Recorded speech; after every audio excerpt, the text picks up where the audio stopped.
everybody, welcome to the Pagan Perspective. My name is Angel and I am your Wednesday host, and this week we're talking about the dark night of the soul. And there's 3 questions in who wrote in. The first one is, what has been your biggest challenge you've faced on your journey? The second one is, have you ever been through a dark night of the soul? And the third one is, what got you through it? So what I'll say is about dark night of the soul is that there are several different terminologies of the name in many different religions and spiritual paths.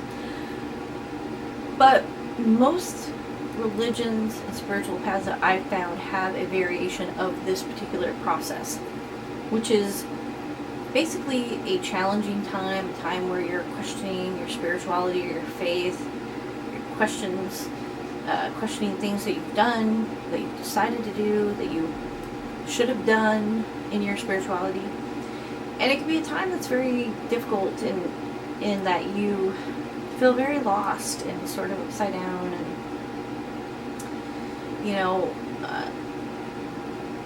but if you come through it and work through it, then what you come out on the other side is stronger, more humble, more dedicated, more convinced of your convictions, and it becomes a process that is actually a good process. But let's get to the questions. My biggest challenge.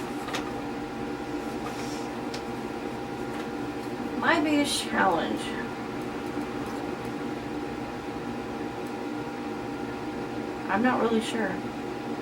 I've had a lot of challenges. I guess I put things in perspective. I look at other people's lives and things that they're going through and go, oh, my life's not that bad. I really don't have anything to complain about. I will say that losing people is a big challenge for me.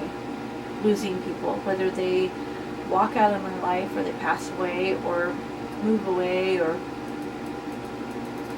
decide that they just don't want to be in my life, whatever it is, that's very challenging for me. That's very difficult for me, because I know a lot of people and I'm friendly with a lot of people, but people that I consider my close friends, I open up a side of myself to them that I don't with anybody else, and that friendship is incredibly, incredibly powerful to me, and I'm very, very loyal, and I expect the same from my friends that I consider my friends. So when somebody chooses to leave or passes away, it's very, very difficult for me. It's the biggest challenge for me is that loss and processing it, and I tend to be an overthinker and and over everything. Overthinker, overachiever, over organizer, over everything. So I tend to get in my own way sometimes in my head. That's a huge challenge. I overthink things and spells and rituals, and sometimes I haven't even done them because I overthought them. So I would say that's another big challenge. Have you been through a dark night of the soul? Yes. Now, what I'm going to say about the dark night of the soul is the name is a little misleading. If you look at just that particular title or name, it kind of insinuates it's one moment. And dark night of the soul can be a time period. It could be one night, it could be one day, it could be 1 week, 1 year, it could be 2 years, it could be 3 years, Sometimes people go through things in long periods of time until they figure things out, and everybody's different. So, dark night of the soul, yes. And were they a night? No. It's generally been longer periods for me than one night. So yes, I've been through them. 2 in particular, and actually it's almost like 3, but 2 kind of go together. The first one was a while ago, ages ago, when I left my first coven. That was very, very difficult for me, and I had to do a lot of reevaluating and questioning, and it wasn't a time where I felt really good about things, and I made a lot of bad decisions after that, even in my personal life. Married the wrong person, Thank goodness I corrected that. But, you know, it was like a spiral. It started with my spirituality and it kind of spiraled. So that took me a few years to figure that out. The next time was in 2014. Now these are the two that go hand in hand. Or sort of, not hand in hand, but kind of are parallel to each other. In 2014, I lost one of my good friends to cancer. And I was connected to her through my spirituality, and she was very much a spiritual mom to me, or mentor to me. She was definitely a mentor to me. So her loss was deeply, deeply felt on a spiritual level. And anytime I would do any practicing after that, it would hurt me because I was connecting it to that pain that I felt in that loss. That had nothing to do with my spirituality necessarily, but it's what it was almost like a rope that connected me, my spirituality, and that pain. So I had to really sort that out, figure that out, and kind of sever that tie so my spirituality could be like, hey, I'm not a bad feeling. But once I did that, I realized that I had been complacent in my practice for a while, and had felt very lost, and sort of like things weren't the way they should be.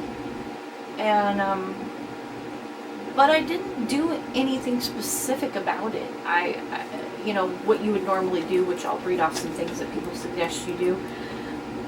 I basically just got out and started getting involved in things in my spiritual community, which I will say, not all of it's panned out. I have a very strong personality, and that doesn't always rub people in the pagan community right. We actually did a video on that, I think, on sensitive people. But anyways, then the Morgan came in my life and turned everything upside down in a good way. And she's still here, kind of making things chaotic and wonderful. But I had to kind of, when she came into my life, she kind of kicked me in the head spiritually. And I needed that because I wasn't doing anything to get myself back on track. And I don't mean academically, I mean spiritually, back in my spirit mind, minded self. So, things you can do. You can meditate. Now, I know a lot of people have a hard time meditating, even with guided meditations. I know I do. So, if you can't meditate, don't worry about it. There's lots of things to try to get yourself back into your spiritual space. But my suggestion is just try everything. One thing works, two things, one thing doesn't work, and two things don't work. The third might, the fourth might. Just try anything, because your spirituality is so important. It doesn't necessarily matter which one it is if you want a different one, but it's important. It's important for you because it makes you who you are. And so, you personally, your spirituality makes you who you are. Whether you have one or you don't have one, you're starting a new one, that still makes you who you are. The next thing you can do is pray. Now, I don't necessarily pray to the deities because I don't think they answer your prayers in my personal practice, but you can send out a prayer or an energy prayer out to the universe to get that kind of good stuff back. You can look to the past and see if you've made a decision that you subconsciously are struggling with that holds you back from getting back into your spirituality. Might have been something you should have said differently to somebody, or maybe never said anything at all, or whatever it is. But it could be something that simple that once you realize it, once you figure out how to rectify it, it might kind of get you back in that space very quickly. The other thing is look to the future. Where do you want to be spiritually? What do you want to do spiritually? Me personally, I don't know how I'm going to do this because I'm in a school full-time, I work full-time, a full-time husband, and other social obligations. But you can like for me, I've signed up for the Dedicant program for ADF to get more in touch with droidry. I really want that skill set. I really want that connection. So that's where I see myself in the next few years, completing that program. Where do you see yourself? Where do you want to be spiritually? And then if you can see where you want to be spiritually, the road to get there will start to develop. And that will get you back into your spiritual mind. It'll at least give you a direction, which a lot of times when you're going through these times of, you know, trial and questioning and everything, getting just getting a direction is a huge thing. And the last thing is talk to somebody. Now, I would highly recommend that if you know somebody pagan that you can talk to about this, that you should talk to them. Pagans tend to know what other pagans are going through. Not everything, but somebody who is of another religion might not completely understand what you're going through because they don't understand your path. It's not like they're a bad person, they just might not get it, you know? I don't know what somebody is going through who is a refugee. I'm not going to try to sit there and counsel them. I have no idea what that's like. But somebody who is in my situation, who comes to me, I might be able to help them. So if you don't have somebody you can talk to who's pagan, then talk to somebody who's spiritually neutral. What I mean by that is they're not going to judge you. They're cool with you being whatever you are as long as you're a good person. Because the last thing you need when you're trying to figure out your spirituality path, direction, is to be judged. It's just going to knock you back down. So find somebody you can talk to who's spiritually neutral or pagan and tell them how you're feeling. Maybe they'll give you some advice that,